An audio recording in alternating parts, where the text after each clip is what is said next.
Hey there, welcome to the latest episode of Hiker Homily. And if I post this in the correct order, because a lot of times I'll shoot this ahead of time and have several different things, in the can, as it were, ready, kind of on deck, ready to be posted. If I do this in the right order, this should be episode number 80. So that's 80 episodes since I kind of changed the whole format of what started a long time ago as the weekly update that I was trying to do, which kind of got boring and was just a whole bunch of did I walk, did I not walk, did I lose weight, did I not lose weight things, to actually being a whole thing on just hiking topics. So cool. And you'll have to excuse the noise in the background. I'm sure it's going to come up on the thing, but that's my dogs, and they're playing with their toys, and that's okay. That's what they're supposed to do, right? They're having a good day. All right, latest episode of Hiker Homily should be episode 80. And I wanted to talk this time about my personal top 5 for me. What were the top 5 backpacking trips I have done in my life? I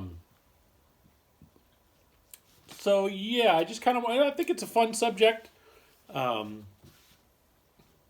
for a guy like me who, if you remember the episode where I talked about my first backpacking trip, I kind of got into backpacking semi by accident. Just happened to go to a summer camp that my parents forced me to go to for my little brother.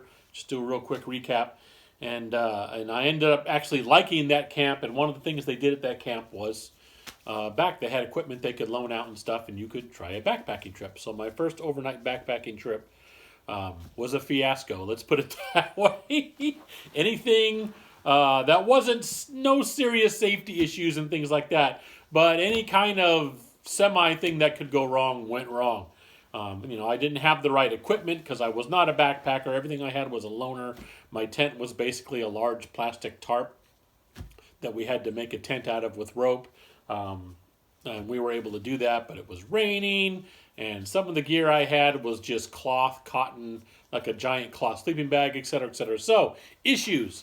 But guess what? I still liked it. I still enjoyed backpacking and got into it. So, from that point forward, going to that camp, I got a lot of experience in a specific part of the Sierras. That camp was just in a little area called Norden, which is a train tunnel and area right there. And it's just above the pass, just above Donner Lake and that whole area, Truckee, things like that. So that whole area just off of Highway 80, Truckee, Donner, that whole little section there. I started doing a lot of backpacking just in that area because that's what I was familiar with, and then kind of branched out from there. So, my top 5. And I'm not putting these in any particular order. The first one isn't the greatest one.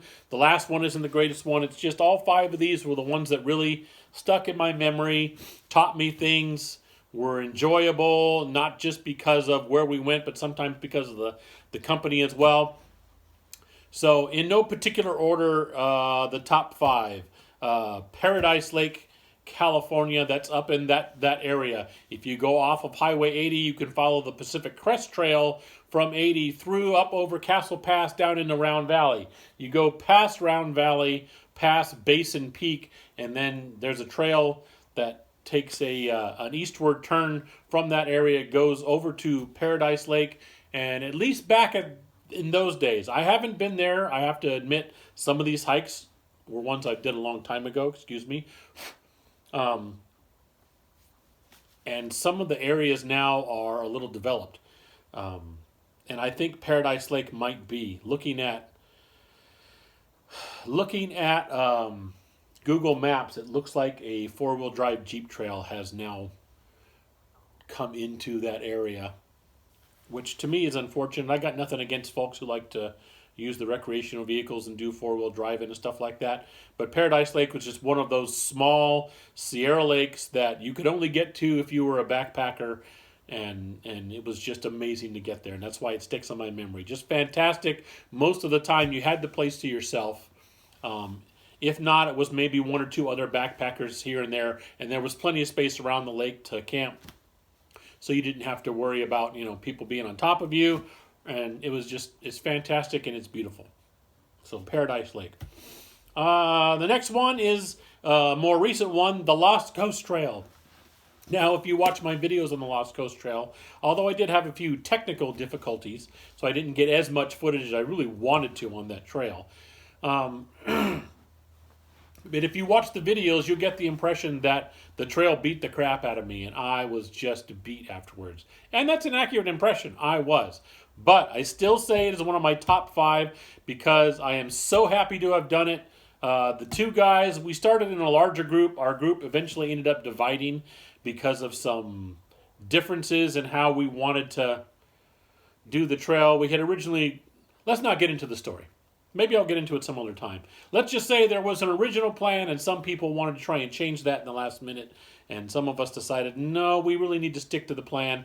And so we did. And the couple of guys that were with me and we stuck to the plan, they kept me going. They kept me motivated. They were great guys. And it was just, it was a good hike. It was a tough hike. One of the most technical and tougher hikes I've done in all the hiking I've done. So yeah, I was dead beat after the end of it, and it was a tough one. The end of every day saw me just tired and kind of beat up and aching and stuff like that. But when we got to the end of it, it was an amazing accomplishment. And being beat up and tired didn't change the fact that there are some incredible views on that hike. So, Lost Coast Trail. Another one for amazing views is Desolation Wilderness. I did this one a long time ago. It hasn't actually become developed, but because it is on the Pacific Crest Trail, let's say that with the increase in the amount of people who find hiking popular, let's just say there's more people on the trail than used to be back when I did it. And at this time, I did this hike with a friend of mine, who's a guy I've known since kindergarten, really good friend. He and I just did it. We decided we're gonna start at some point, and a friend of ours agreed to because he was going to be in the Tahoe area anyway, pick us up at the end. And so that worked out really good for us, and the two of us had a great time. We weren't in no rush. We did the whole Desolation Wilderness section of basically the Pacific Crest Trail in 2 days, and it can be done faster than that. 2.5 days, I would say. And it was a great little trip, a lot of fun, and absolutely beautiful territory. I know the sound of it, Desolation Wilderness. Oh my gosh. It's like sounds like you're going through a desert, right? Nope, it's beautiful Sierras and a whole bunch of different lakes, and just amazing, fantastic trip. Another one from that same area up there, off of Highway 80. It's very close. You can actually hit things like Paradise Lake and this other lake, Devil's Oven Lake. It's a smaller lake, a little bit around from Paradise, a little bit longer hike, but you basically go the same way. Fantastic hike. I've done that one with then my girlfriend. She's now my wife. We did that one several times, but one specific, the first time we just did that whole thing. Fantastic. We had a great time together, and just a beautiful area. It's kind of nestled in the back behind Castle Peak. Little tiny lake. Hardly anybody goes over there. Again, nowadays there may be more folks going there because hiking is more popular, and also some other four-wheel drive routes have kind of gotten into that area that weren't there before. Before, the only way you're going to get there was hiking. So back then, very isolated lake, just fantastic. We'd go back there for 3 nights. We'd get there on the first day, have the entire second day as a 0 day where we would just hang out by the lake, swim, skinny dip, whatever the heck we want to do, and then we would hike out the third day. And just really cool, just awesome area. And finally, for my top 5, the Mount Whiteside / Freedom Ridge hike that I did. The same friend that I did the Desolation Wilderness with, he was also is an avid hiker. And again, he's one of my best friends, known him since kindergarten.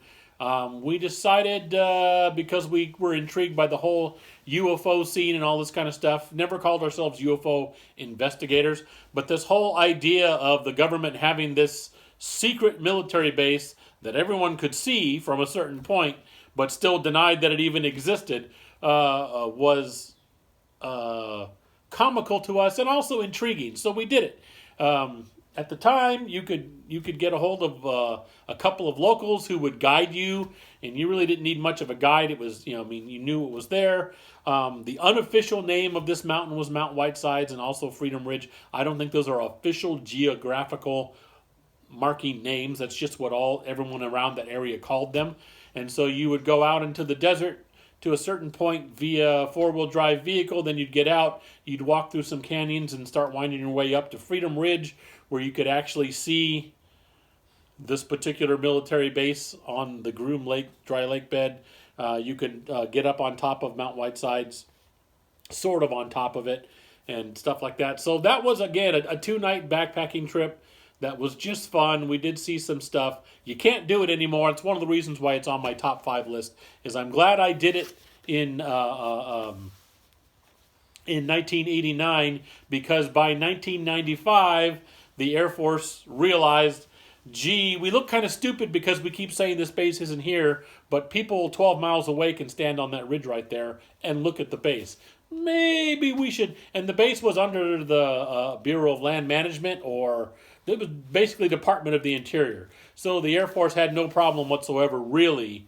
They got a little kickback, negative feedback from some of the local government people. But for the most part, the federal government, the military, told the Department of the Interior, transferred this portion of land out of public land to closed land, military land, and they did. And so there it is. So as of 1995, you can no longer get to Freedom Ridge or Mount Whitesides. But back in 89, you could, and we did, and it was a fun trip. So that's my top 5 favorite backpacking trips that I've done so far. A couple of other things that I'll be coming up with within the next month or two is I want to do my top 5 day hikes that I've really enjoyed in my lifetime. And then I want to do what I call my blue sky want to do backpack trips and hikes. I'll do videos on each of those. And blue sky is kind of a term I borrowed from the Disney Corporation, where it's just like, hey, when we don't have to even consider money at the time or logistics or anything like that, what would be a cool thing to do? That's kind of blue skying things. And then you kind of get into the, okay, that would be a cool thing to do. What's it going to take? And then you realize, all right, there's going to be this much need of logistics, okay? So blue sky list is not necessarily things that I may ever be able to do, but it's things that I think would be really awesome to do, that I'd like to give it a try, and I could actually do them. So I'll be doing lists like that. Other than that, ranted enough, meandered enough with my mouth meandering. Is that a thing? I don't know. It is with me. Thank you very much, as always, for watching. How about you? If anybody out there wants to make comments, I've gotten some feedback lately on a lot of the videos, so there's a few more people watching. I really appreciate that. Those of you sending comments and feedback in, always appreciate that. Thank you so much. And if you do have any feedback on this one, what was 1 or 2 of your favorite backpack trips that you've ever taken in your whole lifetime? Whether it was a long time ago or just recently, what really struck with you and stuck with you, things like that. So let me know. Thanks for watching as always, and I'll see you next time.